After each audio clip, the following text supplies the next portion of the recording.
All right. So today I want to talk about the war in Ethiopia, the civil war in Ethiopia, because I've been very frustrated and disheartened with the lack of coverage it gets in mainstream corporate media and even online. It's extremely frustrating, and it's become very clear to me what conflicts get media coverage if you compare the conflict in Ethiopia to that of the conflict in Ukraine. The the disparity is very frustrating, and so I wanted to talk about it a little bit today and go through some articles about it. So basically, there's a Tigray region of Ethiopia, and the ruling party in that region, the Tigray People's Liberation Front, was deemed to be a security risk to the country. So the leader of Ethiopia, I believe his name is Abiy, uh, took military action.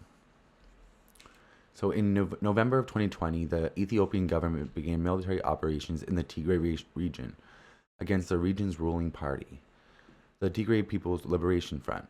Civilian structures in towns in Tigray, including hospitals, schools, factories, and businesses, were shelled, looted, and destroyed by Ethiopian federal forces and regional militias, and by Eritrean armed forces. The fighting and continued restrictions on humanitarian access forced more than 2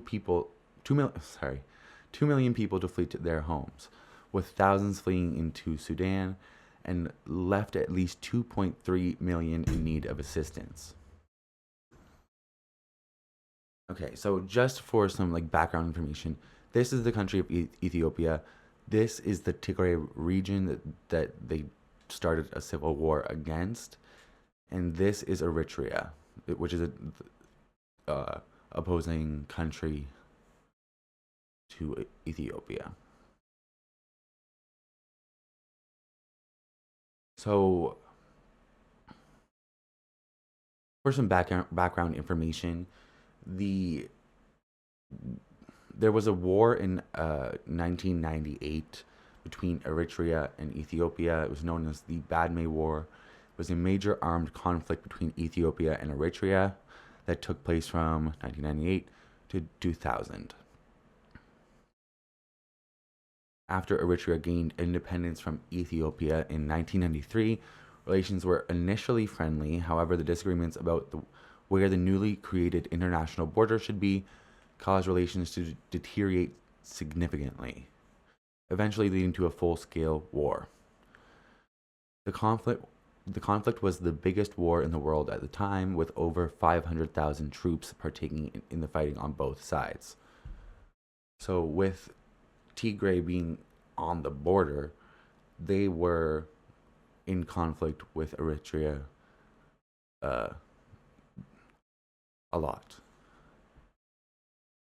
On on the 5th of June 2018, the ruling coalition of Ethiopia, headed by Prime Minister Abiy Ahmed, he is the one who started this civil war, agreed he agreed to fully implement the peace treaty signed with Eritrea in 2000, with peace declared by both parties in July 2018, 20 years after the initial confrontation.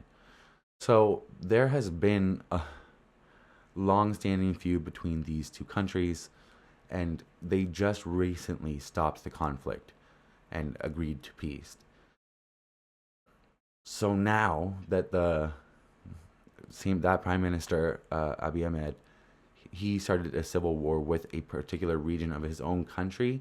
He asked Eritrea, the Eritrean military force, to help him out, and that has led to even more conflict against the people of Tigray, especially. All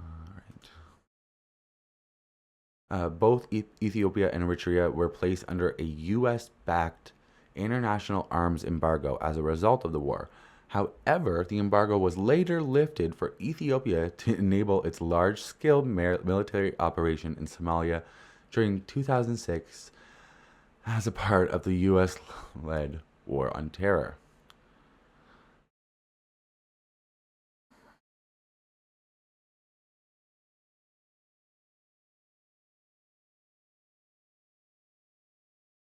Since the start of the Tigray War in November 2020, the Eritrean government has been heavily involved in the war against the Tigray People's Liberation Front in support of the Ethiopian government. In February of 2021, the UN Chief Coordinator of Humanitarian Efforts, Mark Lowcock, said that up to 40% of Tigray was not controlled by Ethiopian troops. He said that much of that area was under the control of Eritrean soldiers pursuing their own objectives, independent of Ethiopian command.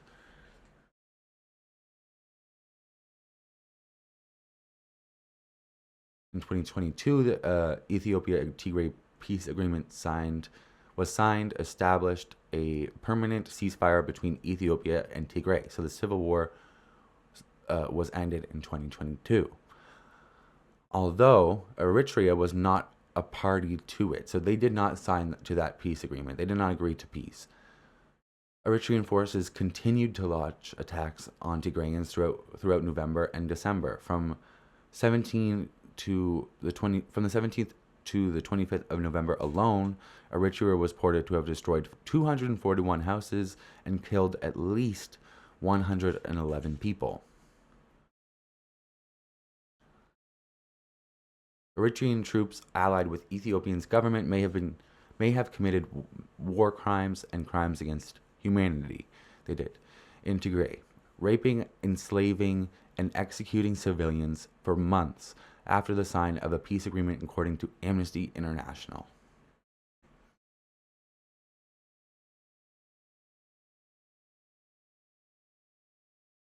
So this is a report from Physicians for Human Rights. Following the signature of the Cessation of Hostilities Agreement, the peace agreement, in November of 2022 by the government of Ethiopia and the Tigray People's Liberation Force, violence continued, including widespread and severe sexual and reproductive violence along ethnic and political lines across regions by military actors. As the conflict unfolded, both the United Nations and the African Union established independent investigative mechanisms to document atrocities and preserve evidence for future justice and accountability processes. However, both mechanisms were prematurely shuttered without investigators even being allowed into the country.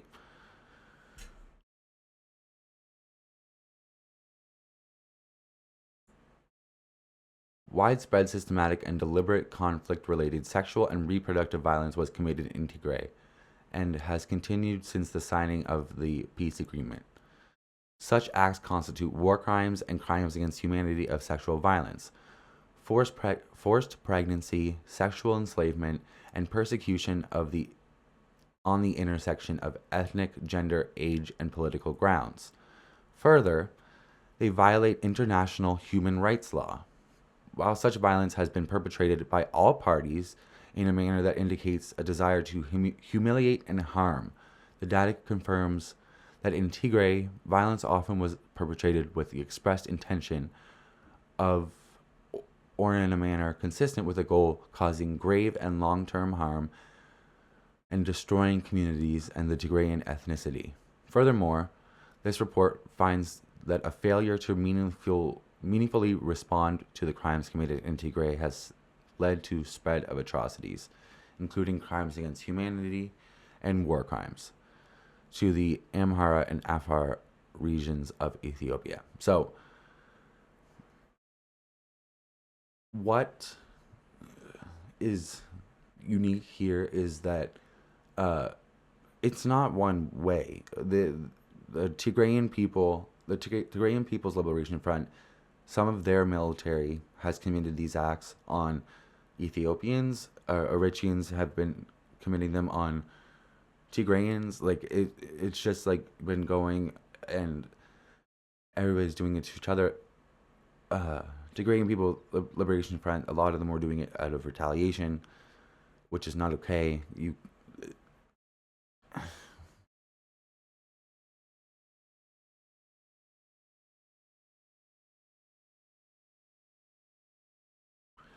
Gang rapes, including culturally prohibited practices like raping when they are bleeding, entering bad things like steel into their wombs, raping mothers in front of their families. Imagine how it is.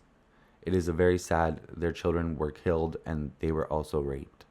The damage to their bodies cannot be described. A midwife from Tigray.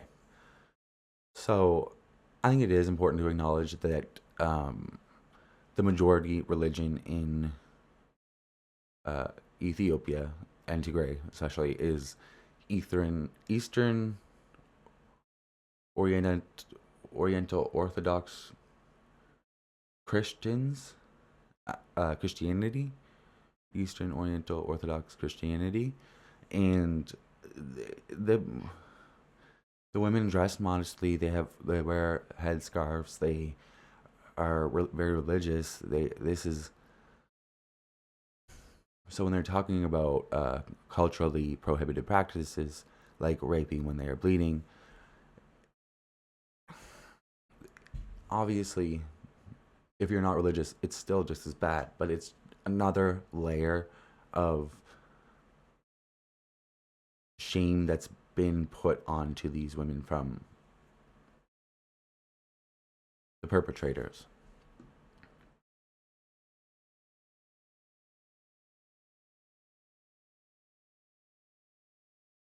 This study shows that survivors who presented at health facilities often experienced multiple perpetrator rape, vaginal, oral, and anal rape, forced witnessing of sexual violence, including against family members. So, a lot of military forces would go into homes and rape the mothers, make the children watch, and then maybe sometimes the children were killed or stabbed, or there's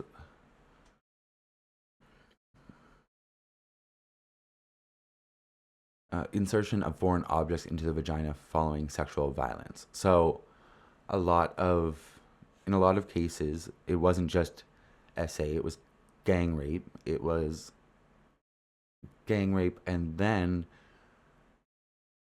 they inserted objects into victims' wombs and vaginal canals, so in hopes of uh, rendering them infertile. And it has led to a lot of issues that some of these women are still carrying these items that are still dealing with the health effects of that. Having a foreign body inserted into you is not healthy, especially if it's rusty or not sterile. Like,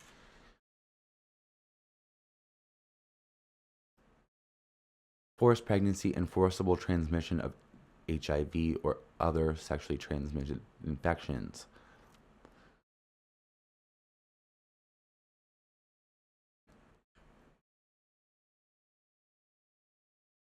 Sexual violence against children and or sexual violence committed on alongside other forms of torture or killings of children.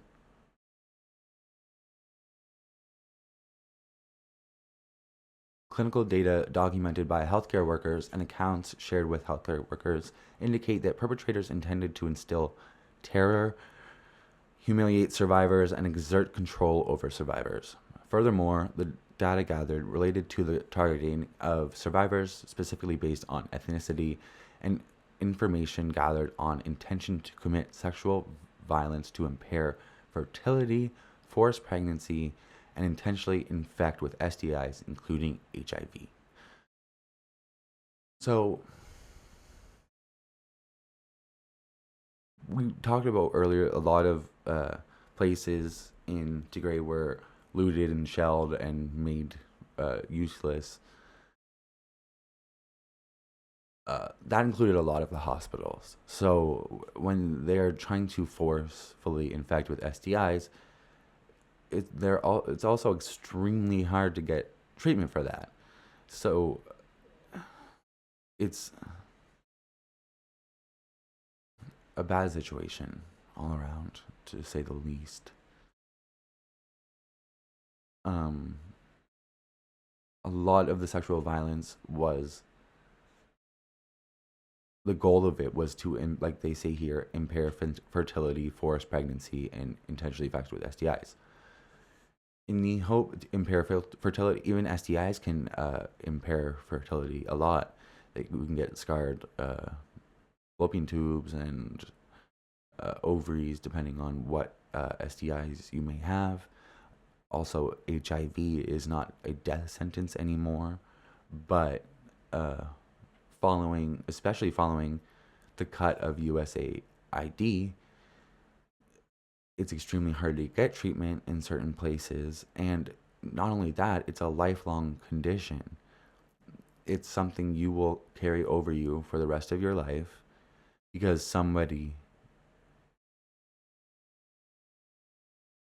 wanted to do one of the worst things a person can do to you and relished in it. And you have to carry that with you for the rest of your life. It's terrible.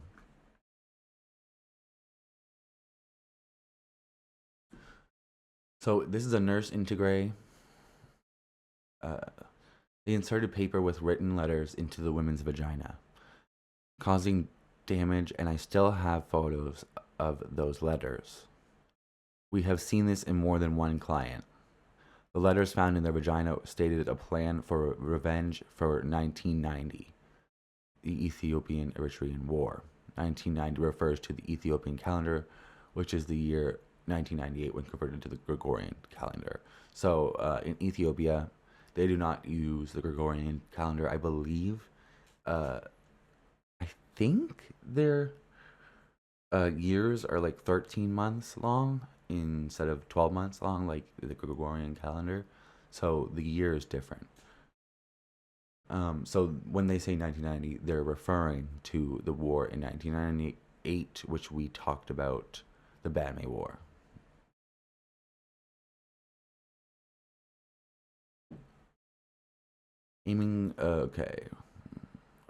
Revenge for the 1990 war, aiming to destroy the Tigrayan people. They threatened to eradicate the Tigrayan lineage, harm Tigrayan wives, and prevent Tigrayan mothers from giving birth. Many foreign objects, such as stones, and more than 10 nails, were found in their uterus. These objects stayed inside the vagina for many days. They mentioned that all Eritrean military personnel were instructed to harm the vagina of a Tigrayan woman. So they were just following orders. How many times are we going to hear that in my lifetime?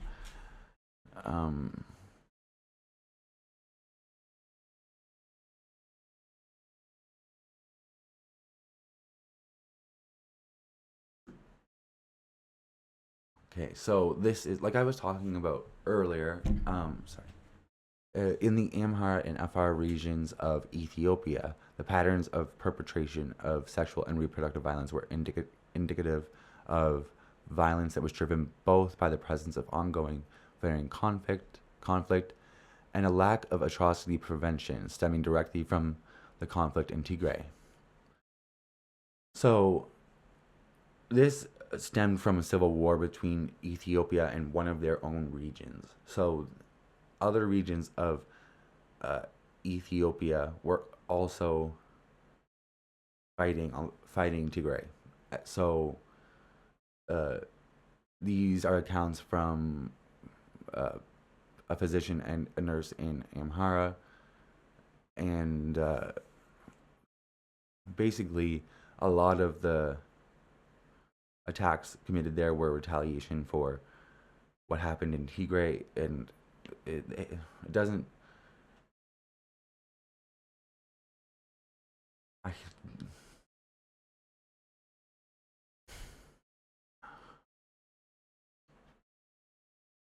Survivors identified perpetrators from military groups, including the Tigray People Liberation Front, who expressed intent when committing sexual and reproductive violence related to revenge for Amhara and Afar forces' actions in the conflict in Tigray. So, like I was saying, it was related to revenge for Amhara and Afar forces' actions in the conflict in Tigray. So it was retaliation for participating in the civil war. This is from a nurse in Amhara. They often said that during the war, it was frequently claimed that attacks were carried out by the Tigray People Liberation Force, the government, and the Amhara Defense Force. For example, at the place where I was providing medical aid, these are people who have reported that they were raped and subjected to various sexual violence by the Tigray People's Liberation Front members. There was a situation where different men took turns to rape sisters or women who were family members. So this is a quantitative data snapshot. It basically just gives a bunch of statistics. So this is through November 2020 through July 2024. 91% of surveyed healthcare workers reported seeing patients who had experienced multiple perpetrator rape, so like gang rape. Medical records showed a median of 3 perpetrators per incident. So on average, it was 3 people committing these horrific acts per person, per victim. 74% of surveyed healthcare workers provided care to survivors who reported experiencing sexual and reproductive violence more than once. So almost 75% of healthcare workers provided care to patients who experienced sexual and reproductive violence more than one time.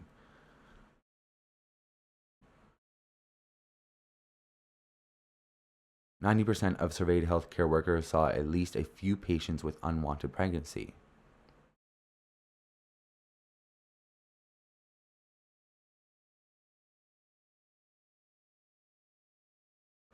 Within medical records reviewed, 10% had reported unwanted pregnancies. 73% of surveyed healthcare workers treated survivors who reported that perpetrators used language expressing specific intent to destroy their ability to reproduce or have children, including by causing mental harm. So,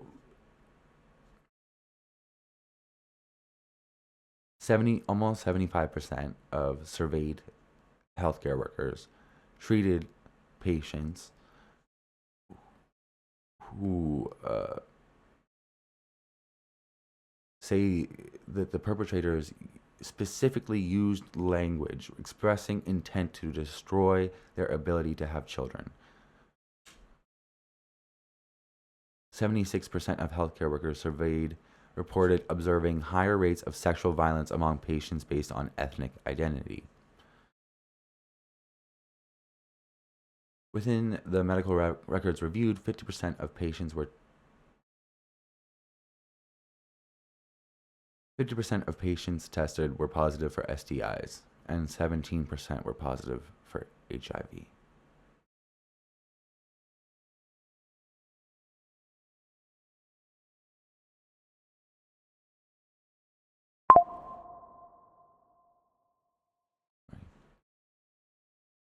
So in Amhara and Afar, the regions of Ethiopia that participated in the civil war against Tigray, 47% of healthcare workers surveyed in Amhara reported treating survivors who had experienced sexual violence committed by multiple perpetrators.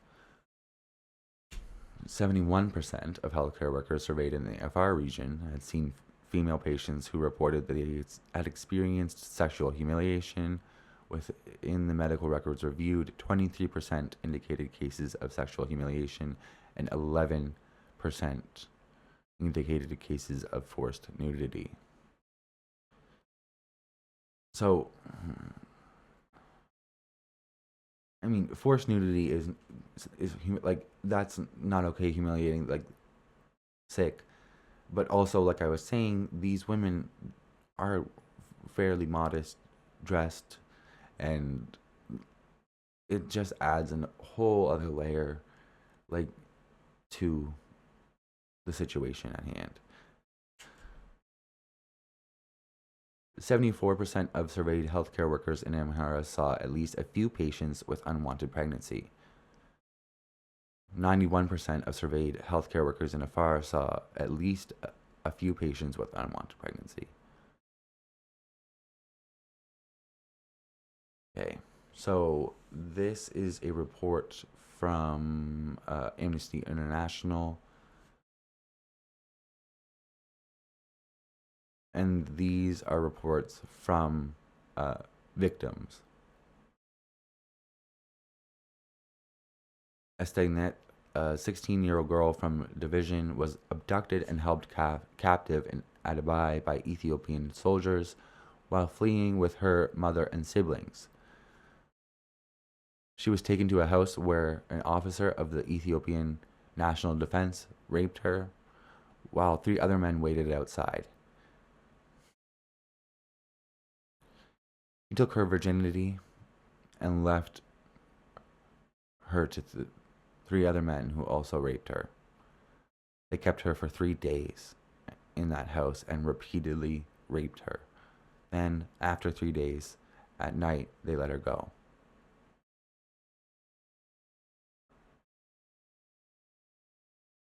This girl's 16. She's just a kid. A baby girl. 4 men repeatedly for 3 days. And I want to be clear, it says they took her virginity. No, they didn't. Rape is not sex. Sex is not rape. That's sex requires consent. Rape is the opposite of consent.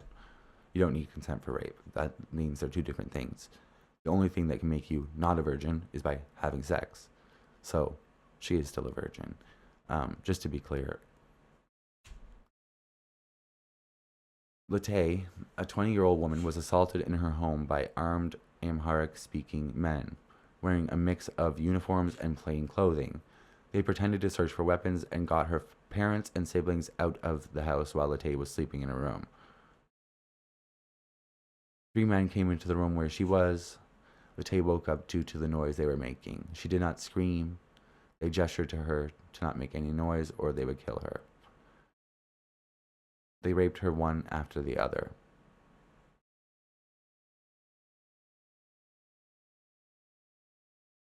I was 4 months pregnant. I don't know if I was 4 months pregnant. I don't know if they realized I was pregnant. I don't know if they realized I was a person, said Latay to Amnesty International.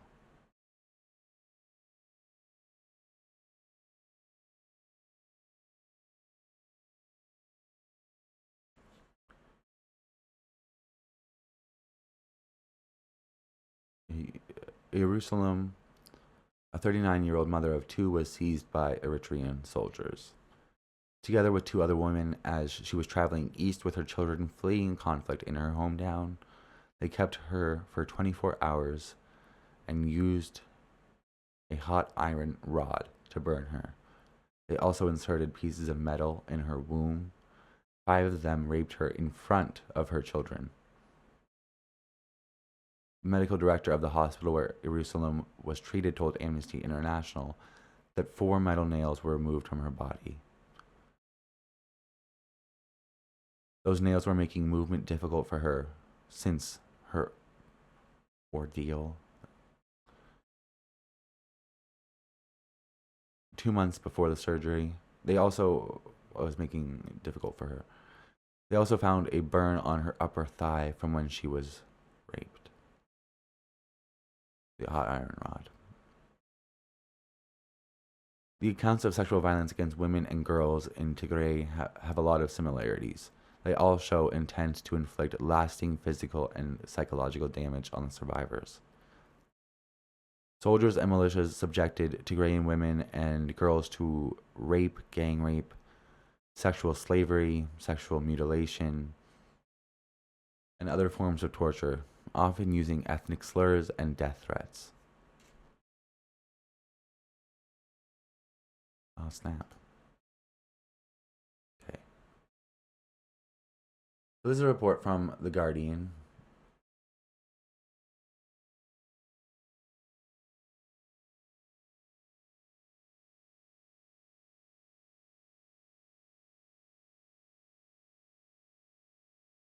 So, as I was reading before, an attack is designed to destroy fertility foreign objects such as these nail clippers were inserted into women's wombs, usually following rape.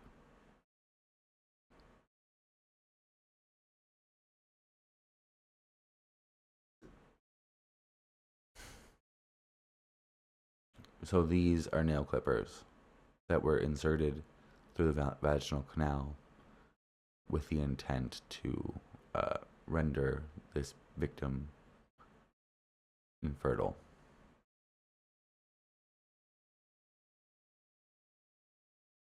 For 2 years, Sanat carried her rape inside of her.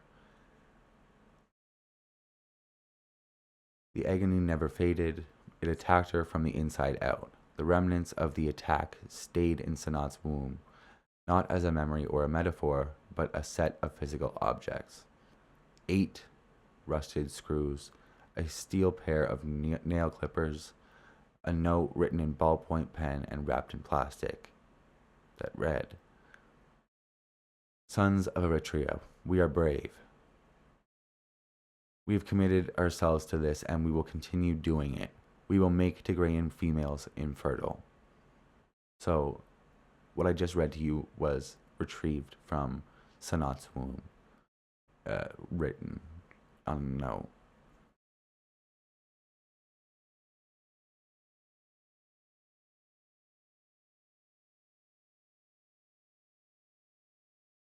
This is one of the notes retrieved.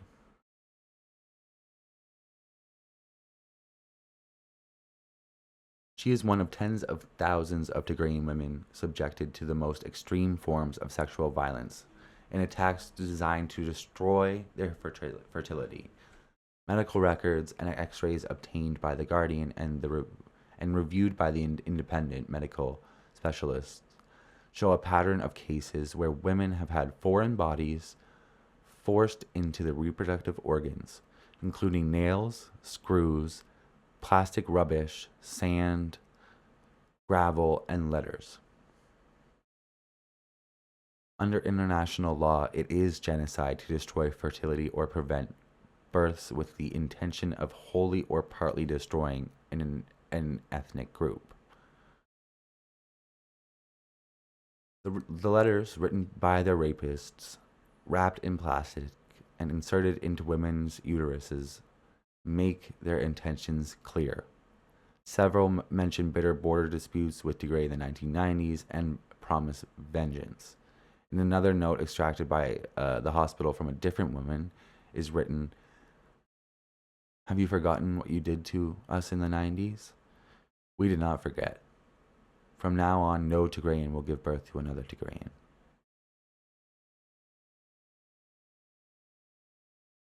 And this is the note.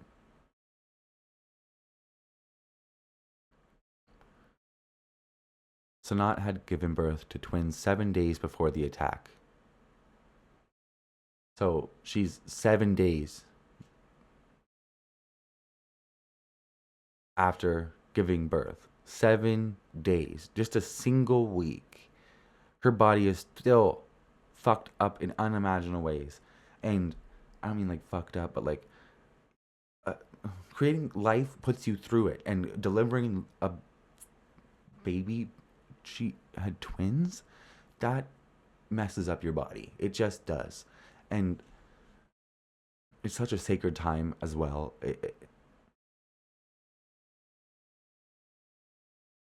Sanat had given birth to twins 7 days before the attack and was breastfeeding when the men arrived. She lived in eastern Tigray in Zalambisa, a town bordering Eritrea. The soldiers arrived at her home on the 25th of November 2020, shortly after the war began. After questioning her about the whereabouts of her husband, the men dragged Sanat outside. I tried to resist, and I cried, and they beat me. They kicked her in the head with their military boots until she bled out of her ears. Then they all raped me. At some point during the attack, she says a soldier injected something into her leg and she lost consciousness. As she came to, the soldiers were talking. I heard one saying, "She has given birth to twins who are like her. Kill her." Another replied, "No, she is already dead. Leave her and she will die herself. She does not need a bullet." So they left her for dead.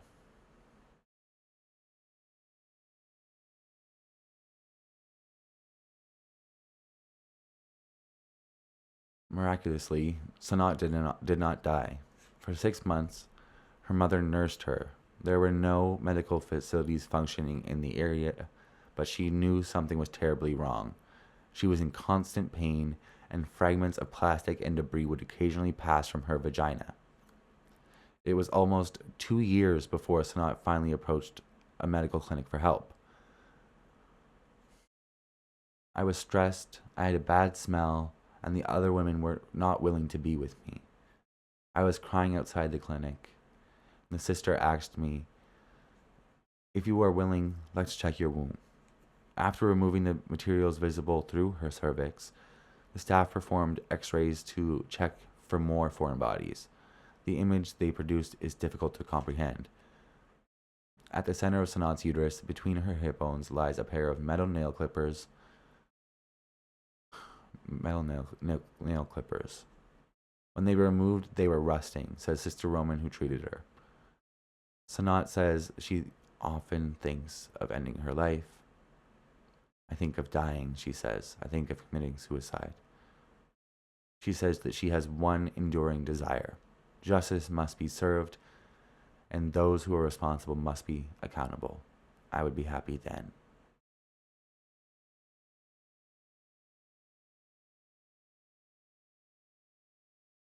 Tigray is often described as a forgotten war. If it has been forgotten, it is not by those who endured it, but by the global powers that looked away from one of the most brutal conflicts of this century. Which is true. When this first started happening, I was paying attention to it, and I was waiting for corporate media or world leaders to, or even people on the internet, society to start calling it out and caring, but it didn't happen. And I thought it was because of COVID at first. This happened. This was November 2022 through 2022, so it was prime COVID, prime pandemic. So I thought people just were too focused on what was going on globally to focus on something like this. But then the pandemic ended, and I still don't see the coverage that I would like to see of things like this. And it's especially evident right now if you compare the coverage of Ukraine and Palestine to that of the Congo. It's frustrating to me what conflicts get attention, and I'm happy that any conflict is getting attention and people are calling it out, but it's extremely disheartening to see things like this happen and it not be called out the way it should be. I think it was MLK that said, you should be most frightened by the people who don't stand up and say something is wrong. And if that's not the truth, like, there are always going to be evil people. There's always going to be corrupt people. There's always going to be people who think they're better than others. It is up to the rest of us in society to stand up and say, hey, no, that's wrong. And I feel like there's a middle of the road type of person who doesn't want to get on ruffle any feathers, that doesn't call things out enough, and we all need to start calling things out for being wrong when they are. It's so Ethiopia during the war, Ethiopia imposed a blockade on Tigray, which prohibited foreign journalists from visiting and stopped aid, plunging the region into an escalating hunger crisis, even with a near total information blackout. So this has been going on in Gaza, and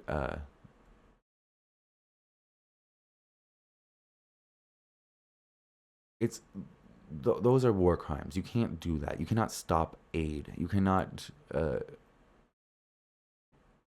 manufacture a famine. Like that's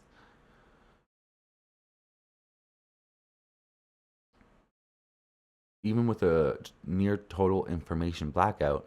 Reports of human rights abuses emerged, including massacres of hundreds of civilians and the widespread rape of Tigrayan women by government-affiliated forces. By this time, a ceasefire was signed in November of 2022. Between 300,000 and 800,000 civilians had been killed.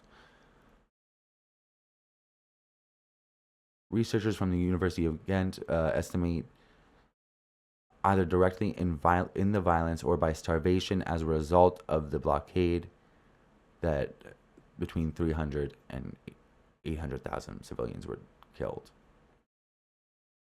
This is evidence of abuses committed by all parties, but by far the largest number of alleged atrocities were by Ethiopian and Eritrean forces. Randomized survey conducted by BMJ found that about 10% of Tigray's women were subjected to sexual violence, and about 70% of those were gang raped. So 70% of women surveyed were gang raped. Women surveyed who were raped were gang raped. When the war broke out, Dr. Abraha Gebri Ziabir was the head of pediatrics at the Tigray's largest hospital, Eider and Mekele. Abraha began working with colleagues and in gynecology and obstetrics. Jesus Christ, obstetrics. So gynecology is the study of the female reproductive anatomy, and obstetrics is the study of birth. Like they're the people who will those are the doctors who will be dealing with pregnant women the most. Pregnant people. And obstetrics, as women and children who had been raped in Ethiopian and Eritrean forces began to arrive. The first were a group of 6 girls, all under 18, he says. That was very painful.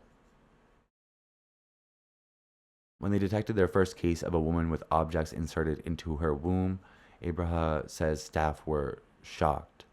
To us, it was very, very painful new phenomenon.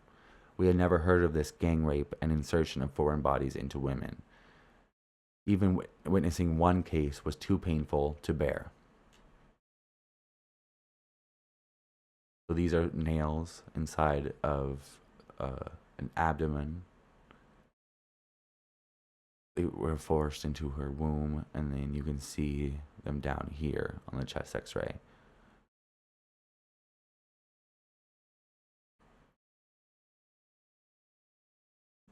But the women continued to arrive. Abraha, now the hospital's chief clinical director, recalls treating 3 and says the clinic attached to the hospital was able to produce medical records for at least 5 who were operated on. So there was at least 5 women that had objects inserted into them. That's not including many of the women who were getting raped, just without the objects inserted. The true number will be many, many times higher. Large numbers of women would not survive the initial attacks or their aftermath, he says. When they have sharp ends, these objects are known for migration. One woman treated in the hospital told staff that nails and screws had been pushed into her uterus. When the medical team performed x-rays, they found the nails in her gastrointestinal tract. They may perforate large vessels, bleeding of which can be fatal automatically, he said.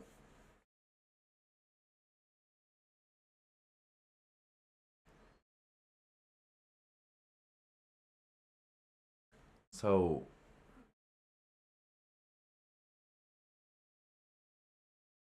you can get sepsis very easily from any foreign bodies inside of you, and especially if they're sharp, rusty metal, like, and where a lot of survivors were not able to get medical attention for months.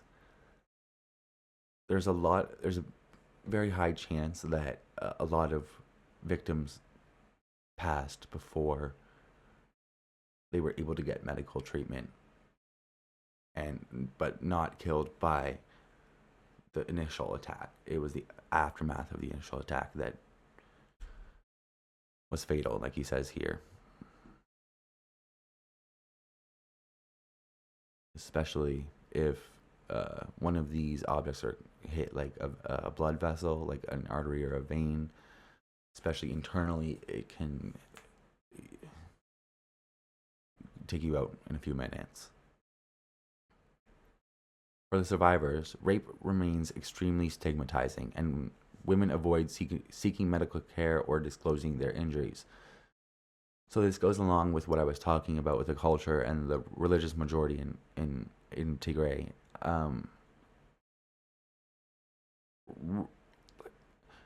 Rape is incredibly stigmatized in Western civilization, where we have oodles and oodles of education and ways to understand these things that Tigray does not have. And the stigma is extremely shameful for a lot of people, and it leads to people not even seeking attention, medical attention. They don't even want to admit to medical professionals that this happened. I doubt they even want to admit it themselves. It's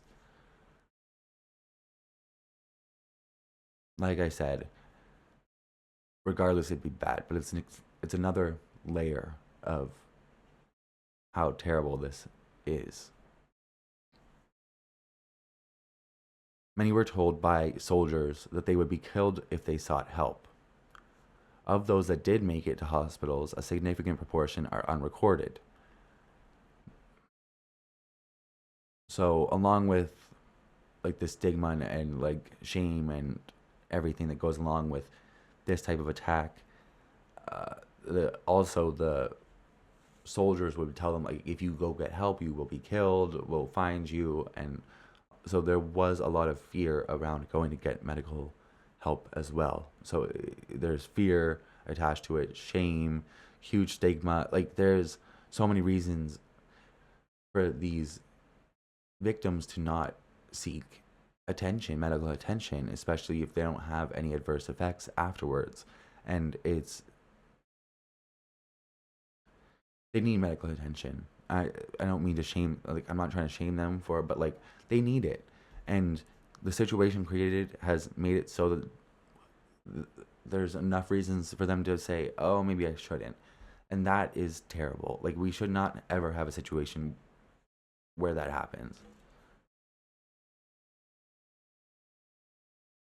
Medical notes were destroyed in the conflict or not kept at all in clinics where health workers were threatened for treating survivors of rape.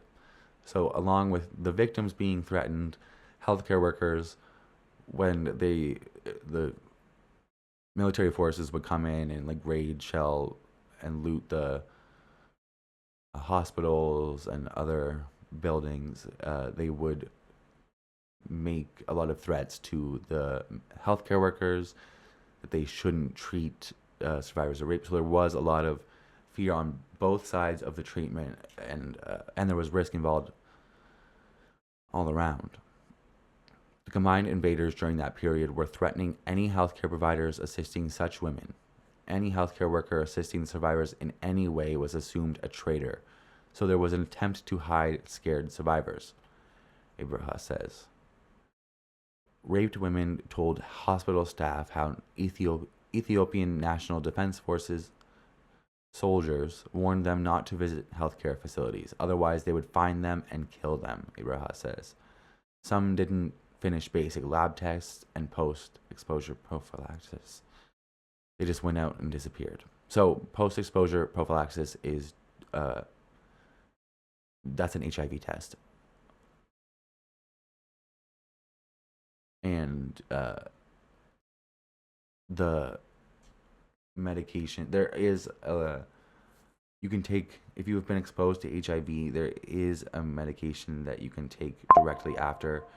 I think you have to take it immediately after, and then you have to take another one in a couple of weeks or come back. And there's a high chance you won't get infected if you take those. So a lot of victims would leave before they would finish their treatment. And Sister Mulu from a clinic in Tigray shows copies of x-rays of Tigrayan women who had foreign bodies forced into their wombs. Photographed by Samantha. Okay, so you can see a foreign body inserted inside the womb of this survivor. Sister Mulu, who led a clinic in Tigray, leafs through x-rays, pulling out imaging of yet another abdomen, bisected by a sharp, curved metal spike and thick bolt. This was intentional, Sister Mulu says. Intentionally, they make them carry these objects for the suffering. This tiny clinic in a single-story, four-room house received 7,000 to 8,000 survivors of sexual violence. Cases extreme in their brutality. Those being interviewed by The Guardian include women who were wrapped in plastic and set on fire, shot in the genitals, mutilated with scissors, or disfigured with acid.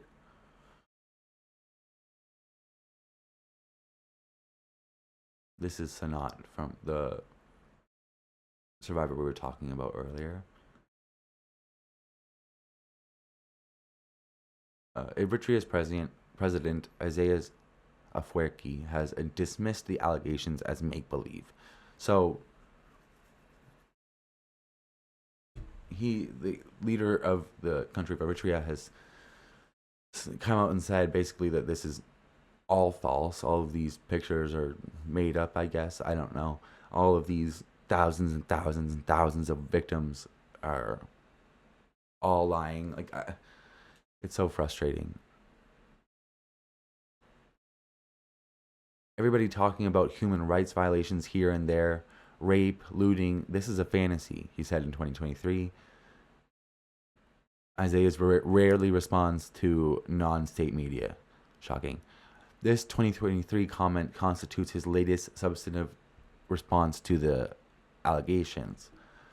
The Eritrean government has refused to engage with the international investigation team set up to examine human rights violations in Tigray.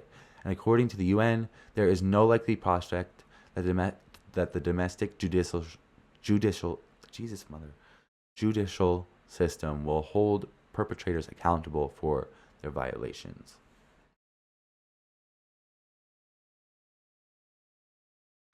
Ethiopia's prime minister faces allegations of war crimes by his military forces, but has had no charges or sanctions laid at his door. A handful of soldiers have been charged for participating in massacres or raping women. Ethiopia repeatedly pushed to defund a UN-backed probe into the abuses, and the commission was finally disbanded in 2023 with no resolution to continue its mandate. Sorry that some of these pictures are graphic, and I apologize if you're not Azira is one of many survivors who requires urgent and ongoing medical treatment for her injuries. She was raped and beaten by 3 Eritrean soldiers who wrapped her in plastic sheeting and set it alight. They left me for dead, she said. Here she is tended to by Sister Mulu, the nurse at the clinic in Mekelle.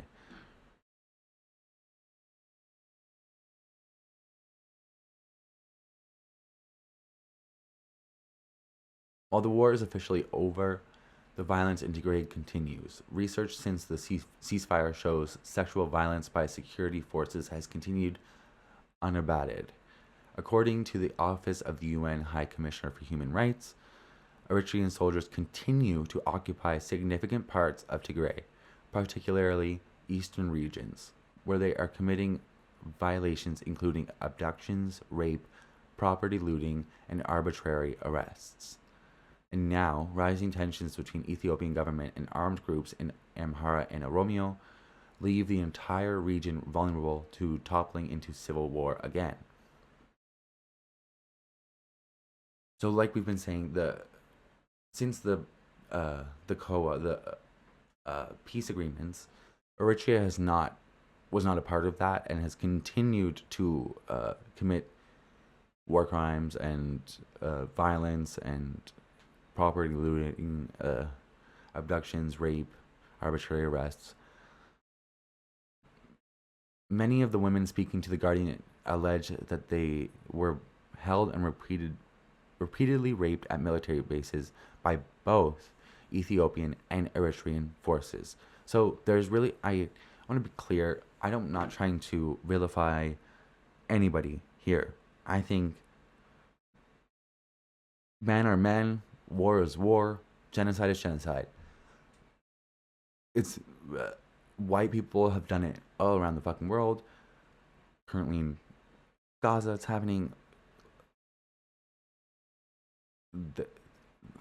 This is a people issue, not an Eritrean issue, not an Ethiopian issue, not a Tigrayan issue. It's everybody is guilty here, but none of it should have been allowed to happen. And people at the top and in charge need to answer for this, because at this point it's going to be extremely difficult for survivors to get individual justice against military forces. So the people at the top are going to have to pay for their military's crimes. That's how it works.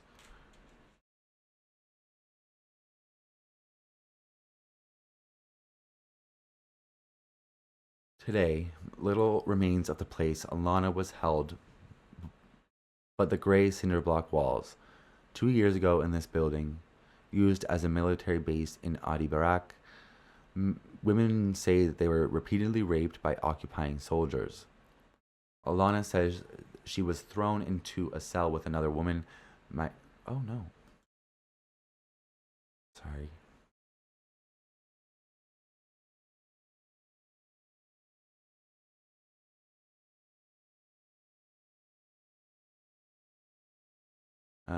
Maiza, who was about 25. Huddled together, they exchanged phone numbers and the names of family members, promising that if one of them escaped, she would seek help for the other.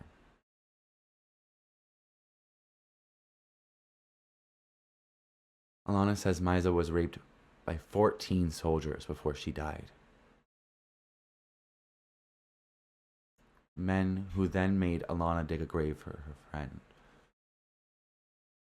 So they made Alana dig a grave for Maiza. She was finally released after her family raised a large sum of money to exchange for her, and she found Maiza's brother to tell him what happened. So this is Alana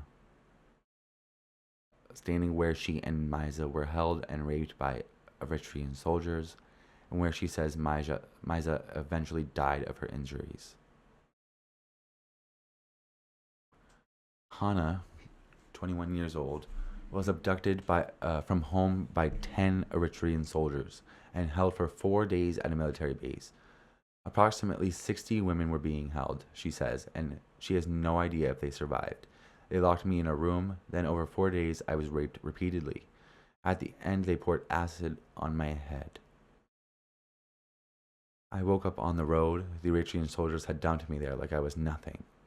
The acid burned through her hair and skin, eating away a thick layer of flesh across her scalp. Now, a mottled, tight layer of scar tissue covers her head, causing constant pain. I can't sleep at night. It hurts all the time. The itching never stops. To heal, she would require plastic surgery. There are no resources available for her to receive it at this time. So this is Hannah, and this is what was done to her after she was repeatedly raped for 4 days. They poured acid on her head.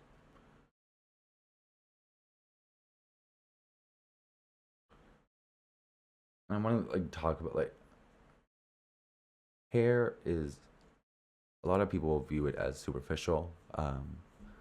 Hair is very important in certain cultures, and it holds a lot of meaning. And this is just,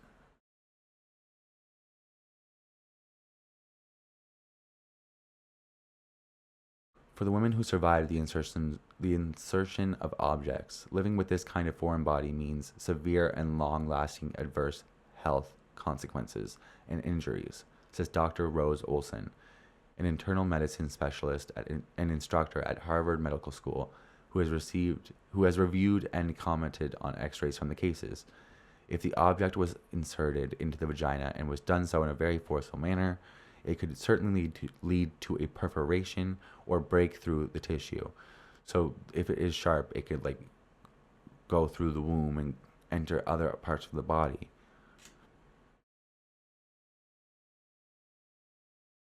Or break through the tissue and then enter your abdominal cavity, and that would probably lead to very severe illness and injury, she says.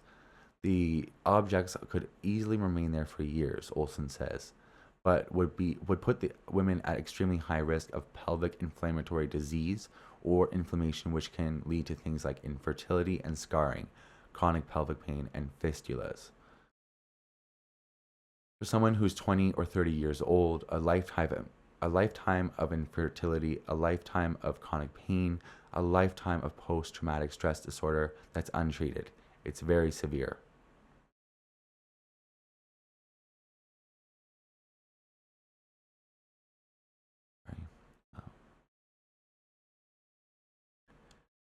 However, there are treatments. The treatments work.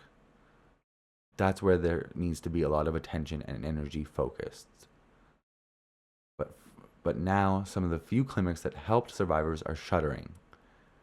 As the Trump administration closes USAID-funded projects around the world.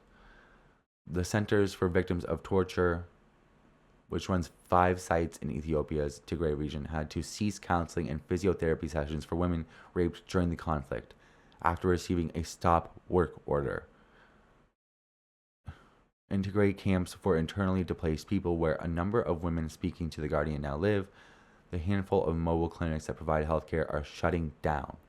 The UK government, which provided close to $100 million in aid to Ethiopia over the course of the conflict, is now slashing its aid budget by nearly 40%.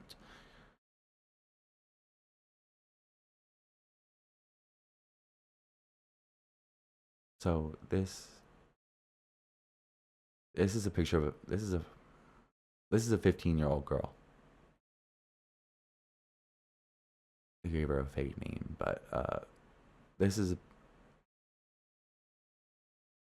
now 15. She's still waiting for surgery to resolve the aftermath of her attack. She was 10 years old, walking with her mother, Kalana, through the rural area of Kafta, near the Eritrean border. When they were accosted by soldiers, 3 wearing Eritrean uniforms and 1 Ethiopian, as the men raped her mother, she was terrified and screamed for help. One of the men stabbed her in the stomach, grabbed a nearby cooking pot, and poured a stream of boiling water onto her midriff. The scars looked like a vortex rippling across her body and stomach. Today she goes to school, but she has no friends, her mother says. She is afraid of everything. Sometimes on her way to school, she trembles with fear, worried that somebody might attack her again. She dreams of becoming a doctor so she can help herself and her people. I dream of opening a small shop, a mini market, so I can give my 4 children the education they deserve.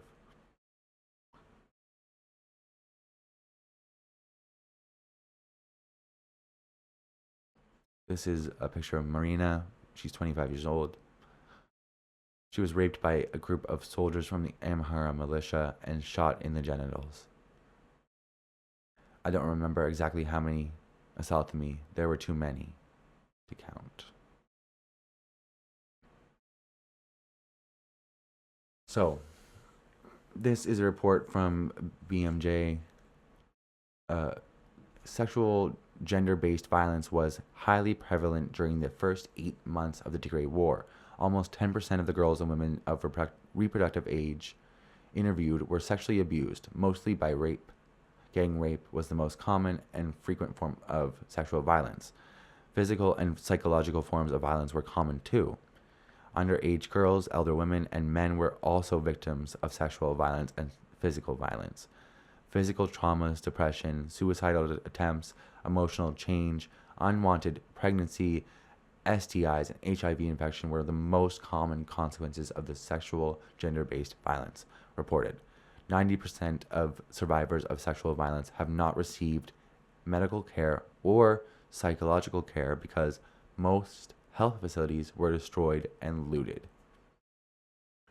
Region-wide tracing of survivors is needed for further medical and psychological support. Because of the complete collapse of the health system in Tigray, the challenges in dealing with the health and psychosocial ramifications from this unprecedented crisis from sexual gender-based violence in Tigray will require urgent and multi-sectoral efforts by local and international partners. So I just want to be clear. This is a definition from the United Nations. So this is a definition. What constitutes genocide? These are one of, if you are doing one of these 5 things, you are committing a genocide. Number 4, imposing measures intended to prevent births within the group. So this is very clearly, definitively, a genocide based in sexual violence towards a specific group of people with the intent to prevent births and render a large percent of the population infertile, so no Tigrayans will be born.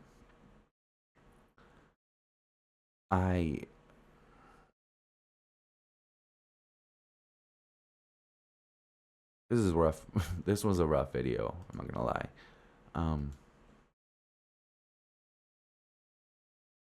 Stay safe, you guys. Have a good night.